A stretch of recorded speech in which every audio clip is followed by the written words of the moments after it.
bien. Mimi vous fait un petit coucou. Voilà. Elle espère que tout le monde va bien. On est vendredi, c'est la fin de semaine, bientôt en week-end. Et bon courage à ceux qui travaillent ce week-end. Alors, avant de commencer cette vidéo... Ouh là là. Tu n'es pas resté dans mes bras? Non. Avant de commencer cette vidéo, n'hésitez pas à vous abonner. Ça m'aide pour l'algorithme, le référencement. Bref, vous connaissez la chanson. Je sais, je me répète, hein, comme un perroquet, mais bon. Voilà, c'est pour vous, c'est juste un petit clic. Et pour moi, ça m'aide pour le référencement YouTube. Voilà, c'est gratuit, ça mange pas de pain. Voilà. Donc, je vais faire cette vidéo où je vais aborder les faits divers qui sont arrivés très récemment. Hein, Mimi? T'es ok, Mimi? T'es d'accord avec moi? J'aimerais bien que tu me poses, j'en ai marre. Ok, je te pose. Hop là. Donc, c'est parti. Coucou, hello, bonjour à toutes et à tous. J'espère que tout le monde va bien. Alors, aujourd'hui, je voulais revenir sur certains faits divers qui ont eu lieu très récemment, qui ont été extrêmement médiatisés. Et personnellement, pour certains, je trouve ça extrêmement choquant. Alors, je voulais déjà revenir sur l'affaire du babysitter. Hein. Vous vous souvenez, il y a quelques semaines, un babysitter s'était présenté spontanément à la police pour indiquer qu'il avait agressé et tué un jeune garçon de 7 ans, l'enfant qu'il gardait depuis 3 ans. Donc malheureusement, l'enfant qui était dans le coma est décédé, je crois, il y a environ une semaine, on a appris ça. Il est décédé des suites de ses blessures. Donc l'individu en question a 29 ans. Il était auxiliaire, donc il était à son compte, hein, il avait un statut d'auto-entrepreneur, et donc il était auxiliaire de garde d'enfants, voilà. Et il s'était présenté spontanément à la police, en plus il était apparemment ivre, hein, il avait bu de l'alcool, et il avait dit lui-même que voilà, il avait tué l'enfant qu'il gardait. Donc l'enfant, pour rappel, avait été retrouvé avec un sac en plastique sur la tête et portait des marques de strangulation au niveau du cou. Et il est malheureusement décédé. C'est quand même ahurissant. Apparemment, les parents qui lui confiaient l'enfant depuis 3 ans avaient une totale confiance en lui. Il n'a pas été capable d'expliquer les raisons de son geste, apparemment, lorsqu'il a été entendu auprès des services de police. Est-ce qu'il avait fait d'autres victimes auparavant ou est-ce qu'il s'en était déjà pris à cet enfant-là avant? Ça, on n'en sait rien. On sait qu'en 2022, voilà, il avait été mis en examen parce qu'il avait fait des attouchements sur une fillette dont il avait la garde, mais ça avait été curieusement classé sans suite, faute de preuves. Donc voilà. C'est assez incroyable. Ouais. Donc j'espère qu'il va être jugé, hein, qu'il va avoir droit à un procès et qu'on ne va pas le considérer comme irresponsable pénalement. Hein. Donc ça s'était passé... alors l'enfant avait été retrouvé le 3 novembre dernier à Choisy-le-Roi aux alentours de 18 h entre 2 voitures. Donc il était entre la vie et la mort, il avait été placé en réanimation. Donc voilà, pour l'instant on n'en sait pas plus. Alors j'aime bien parce qu'on nous dit que il était inconnu des fichiers de police, mais il avait quand même été mis en cause hein, dans une procédure du chef d'agression sexuelle sur mineur de 15 ans en juin 2022. Voilà, procédure qui avait été, donc dossier qui avait été classé sans suite. Donc cet individu qui a 29 ans explique que depuis 5 ans, il s'occupait d'enfants de 6 mois à 13 ans en tant que nounou au père, durant les vacances ou babysitter. Voilà, c'est la description qu'il avait publiée sur les sites internet spécialisés. Incroyable. Bon. Je voulais également parler de la disparition inquiétante d'une jeune femme de 34 ans à Marseille. Donc une mère de famille hein, qui a 2 enfants jeunes adolescents. Donc là aussi, ça s'est passé le 3 novembre dernier. Donc depuis le 3 novembre, cette jeune femme prénommée Mélodie n'a plus donné signe de vie. Donc son compagnon a évoqué son angoisse. Il s'est également constitué partie civile dans le cadre de l'enquête, hein, puisqu'une information judiciaire a été ouverte pour disparition inquiétante. Donc en fait, cette jeune femme est partie apparemment de chez elle vendredi 3 novembre en fin d'après-midi, sans prendre ses affaires, sans effet personnel, sauf son portable. En plus, elle aurait même pas eu de chaussures aux pieds, elle avait juste des claquettes, quoi, donc pas du tout habillée pour sortir dehors. Son portable aurait borné apparemment jusqu'à 20 h le jour même, et borne pour la dernière fois à proximité de l'avenue Emmanuel Allard dans le 11e arrondissement de Marseille le soir de sa disparition. Alors son conjoint, je ne sais pas si c'est le père de ses enfants ou si c'est son compagnon, indique, puisqu'il a été interviewé, je crois, sur BFM TV, donc il a indiqué qu'en général, quand elle sort, elle le prévient, et là, bizarrement, elle ne lui aurait rien dit. Donc il indique qu'il a tenté de la joindre à 2 reprises. La première fois, son téléphone a sonné dans le vide, et une deuxième fois, il a tenté de la rappeler de nouveau. Une demi-heure plus tard, il l'a rappelé, cette fois son téléphone est tombé sur messagerie.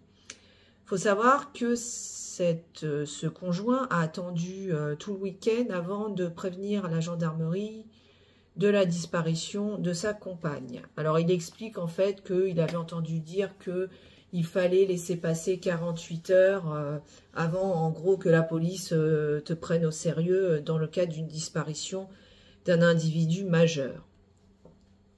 Alors je sais que pour certains, ça va paraître, du coup, il va passer pour suspect, puisqu'il a attendu avant de prévenir les gendarmes, etc. Bon, personnellement, il est présumé innocent.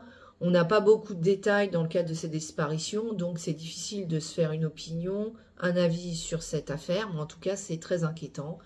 Alors, il faut savoir que cette jeune femme avait perdu sa mère récemment, et que selon des proches à elle, elle avait très mal supporté ce décès et qu'elle aurait été un peu dans un état second, elle était déprimée, etc. Donc est-ce qu'elle aurait fait un geste fatal pour elle? On n'en sait rien au stade actuel de l'enquête, malheureusement. On ne sait pas si effectivement... en gros, entre guillemets, elle a pété les plombs, elle aurait fait quelque chose pour mettre fin à ses jours, ou si c'est autre chose, ou voilà. Pour l'instant, on n'en sait pas plus. Mais en tout cas, c'est une disparition très inquiétante. Et ce qui est étrange, c'est que là, il ne s'agit pas d'une disparition en pleine campagne ou dans un petit village isolé. C'est quand même à Marseille. Donc, c'est quand même étrange qu'il n'y ait pas des témoins oculaires qui l'auraient vu... qu'il aurait vu dans Marseille. C'est très bizarre. Donc voilà. Et troisième fait divers qui a eu lieu plus récemment, hein, le 18 novembre dernier, hein, donc à Crépol. Donc un jeune homme de 16 ans qui a été tué à coups de couteau. Donc une affaire extrêmement violente. Donc ça s'est passé à Crépol, donc c'est un petit village de 5000 habitants dans la Drôme, qui se situe, je crois, pas très loin de Saint-Roman, Romans-sur-Isère. C'est un peu au nord de Valence, voilà. Donc c'est vraiment une commune rurale. Donc on nous indique que dans la nuit de samedi à dimanche du 18 novembre, un bal a viré au drame. Donc, sans raison apparente, un groupe d'individus a attaqué des jeunes présents lors de la soirée dans un rare déferlement de violence. Donc il y a Thomas, un garçon de 16 ans qui a été notamment tué, touché par un coup de couteau. Donc il y a un article dans les médias qui relate vraiment avec précision ce qui s'est passé. Donc on nous explique qu'il s'agissait d'un bal d'hiver qui se tenait à Crépol dans la Drôme. C'est un événement organisé par le comité des fêtes de ce petit village. Et à cette occasion, quelques 350 jeunes se réunissaient pour s'amuser dans la salle des fêtes. Donc il faut savoir que c'est une soirée qui est organisée. Il fallait réserver à l'avance pour pouvoir y participer. Donc c'est pas n'importe qui pouvait rentrer comme ça dans cette soirée les mains dans les poches. Il fallait réserver à l'avance ou alors s'acquitter, je crois, le jour même d'une certaine somme pour pouvoir rentrer à l'intérieur de cette fête. En effet, on nous indique que c'est un événement qui était accessible sur inscription, réservation ou à défaut après paiement le soir même d'un droit d'entrée. Donc 4 agents assuraient la sécurité dans le cadre du plan Vigipirate et ils étaient là pour fouiller les jeunes qui rentraient au bal. Donc la soirée se passe tout à fait normalement et aux alentours de 1h30 du matin, cette soirée qui s'était déroulée tout à fait correctement finit par virer au cauchemar. Alors que le bal touche à sa fin et que les parents sont déjà venus récupérer leurs enfants, parce que pour la plupart, une grande partie d'entre eux sont mineurs, un groupe d'au moins une dizaine de personnes débarque. Ils sont extérieurs au village, puisqu'apparemment ils viendraient de la cité du quartier de la Monnaie, qui se trouve à Romans-sur-Isère, une ville de 33 000 habitants. Donc ce groupe de plusieurs individus se présente à l'entrée pour participer. Un vigile tente de leur interdire d'entrer. L'un des individus le blesse alors à la main à l'arme blanche, un couteau. Une vingtaine de fêtards sortent de la soirée en soutien. Une bagarre générale s'ensuit à l'extérieur du bâtiment.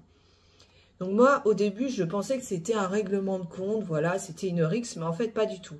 Ces gens étaient vraiment extérieurs à la fête et apparemment n'avaient absolument aucun lien avec les jeunes qui participaient au bal. Ils ne se connaissaient même pas. Il semble que ce groupe soit arrivé pour en fait donner des coups de couteau à l'aveuglette et sans connaître les victimes ni quoi que ce soit. Donc le bal se passait bien, les gens commençaient à rentrer chez eux. C'est à ce moment-là qu'ils ont commencé à attaquer, indique un témoin de 16 ans. Donc c'était un véritable bain de sang. Des jeunes de cité ont encerclé la salle des fêtes et planté les gens à l'aveugle. Le videur s'est fait trancher les doigts. On faisait un massage cardiaque à un jeune par terre. C'était le chaos. Tout s'est passé très vite. Au début, j'ai cru que c'était une attaque terroriste, relate une retraitée qui habite à proximité. La salle des fêtes ressemblait à un abattoir. Tous ceux qui rentraient blessés, on les couchait par terre comme à la guerre. On les soignait, raconte un autre témoin, qui décrit des individus qui avaient des couteaux de 20 à 25 cm de long. On ne parle pas du simple opinel qu'on peut avoir sur soi quand on sort pour, je sais pas, couper un truc au cas où. Non, là, on parle de couteau de boucher, de couteau de cuisine avec une lame de 25 cm de long. Bref. Donc 17 blessés. Il n'y a pas que le jeune homme qui est décédé des suites de cette blessure qui a été attaqué. Il y a des dizaines de personnes, des dizaines de jeunes. Une quarantaine de sapeurs-pompiers se rendent rapidement sur place vers 2 h du matin. Donc 17 personnes sont blessées, dont Thomas, le jeune homme de 16 ans, licencié au rugby club de Romans-Péage, touché par un coup de couteau qui est héliporté vers un hôpital de Lyon. Malheureusement, il décédera avant d'arriver à l'hôpital. Il y a un témoin qui indique qu'il était à l'entrée et qu'il l'a vu se faire planter un couteau dans le cœur et dans la gorge. 2 autres jeunes hommes sont pris en charge en urgence absolue.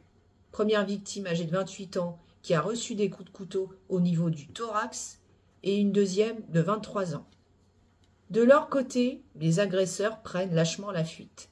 Quelques heures plus tard, les enquêteurs se mettent sur leurs traces et cette rixe mortelle, enfin rixe, j'appellerais pas ça une rixe, puisque apparemment les individus ne se connaissaient pas, ils venaient vraiment dans le but de créer un carnage, hein, tout simplement. Donc cette rixe, entre guillemets, entraîne une vague de condamnation nationale, poussant le gouvernement à s'emparer de la question. Les images de la soirée des suspects pointés du doigt par l'extrême droite, notamment, envahissent les réseaux sociaux. Le ministre de l'Intérieur annonce finalement, mardi dernier, depuis l'Assemblée, que 7 des agresseurs, dont le meurtrier présumé de Thomas, viennent d'être retrouvés interpellés par le GIGN dans les environs de Toulouse. Ils venaient, en effet, de passer une nuit d'hôtel dans la Ville Rose. Intéressant. Donc depuis ce drame, à Crépol et dans les villages alentours, l'incompréhension se mêle à l'effroi. Voilà, donc tout le monde est choqué par cet acte d'une barbarie innommable. Donc certains indiquent que c'est pas normal ce qu'il se passe dans des choses comme ça, dans des petits villages ruraux. On rappelle qu'on n'est pas en banlieue, on n'est pas dans une cité, mais dans un village rural. C'est de la violence gratuite. Tout ça a été très brutal et violent, déplore le maire du village. Mercredi dernier, 3 jours après les faits, la mère de Thomas témoigne et dénonce de la folie furieuse. Il faut savoir qu'une marche blanche a été organisée en l'honneur de Thomas, où on peut voir des banderoles indiquées « Justice pour Thomas ». Voilà où on en est. Donc concernant l'identité de ces jeunes, il semblerait donc, comme je l'ai dit, qu'ils viennent du quartier très sensible de la Monnaie, donc une cité à Romans-sur-Isère. Donc personnellement, j'ai vu un reportage qui est très intéressant de la chaîne YouTube Livre Noir, qui montre un journaliste se rendre sur place et on peut constater à quel point la cité est une zone de non-droit, d'une extrême violence. C'est une cité totalement délabrée, hein, minée par les trafics de drogue, la violence, l'omerta la plus totale, les flics n'ont pas le droit d'intervenir, c'est vraiment affreux.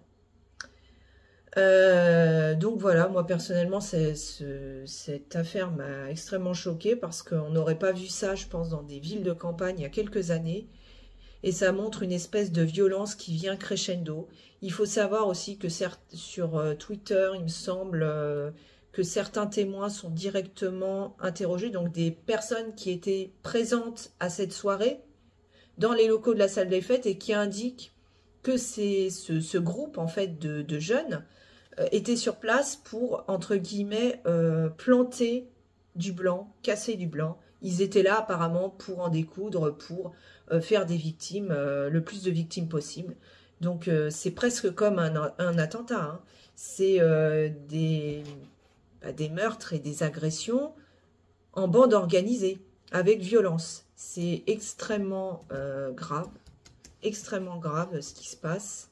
Et je trouve que, encore une fois, c'est encore passé sous silence. Enfin, c'est pas tellement médiatisé. Et on évite de s'attarder sur l'identité des agresseurs. Enfin voilà. Voilà, moi je trouve ça, personnellement, je trouve ça très choquant. Donc là, il y a plusieurs individus qui ont été interpellés, dont notamment le meurtrier, je crois, du jeune homme de 16 ans. Voilà. Hallucinant. Donc je suis désolée, mais on ne se balade pas avec des couteaux de 25 cm si on n'a pas l'intention de commettre, de tuer. Hein. C'est ce que une témoin présente sur les lieux indique. Pour elle, c'est un acte volontaire et calculé. Ce n'est pas une rixe, ils sont venus pour tuer. Ils avaient l'intention de tuer, ils avaient des couteaux d'au moins 20 à 25 cm de long. On ne vient pas en soirée avec des couteaux, accuse la participante. S'il n'y avait pas eu 4 vigiles présents à l'entrée, peut-être qu'on ne serait plus là pour raconter quoi que ce soit. Donc voilà, un acte d'une extrême violence que certains qualifient de rixe, mais c'est absolument pas une rixe. Hein. C'est une exécution, hein, tout simplement. Hein. On dirait presque des attentats, limite. Hein. Donc voilà. Donc, n'hésitez pas à me dire ce que vous pensez de tout ça, de cette violence qui gangrène le pays, de la disparition inquiétante de la jeune femme à Marseille, du jeune garçon de 7 ans qui est décédé, malheureusement, qui était dans le coma, de la qualification pénale du babysitter. Est-ce qu'il va pouvoir être jugé responsable de ses actes et avoir un procès? Bref, n'hésitez pas à commenter, à me laisser votre avis. Si cette vidéo vous a intéressé, n'hésitez pas à la liker, à la partager et à vous abonner. Ça m'aide grandement pour le référencement. Quant à moi, je vous dis à la prochaine pour une nouvelle vidéo. Portez-vous bien et d'ici là, affaire à suivre. Coucou les amis. Mimi vous dit au revoir et portez-vous bien.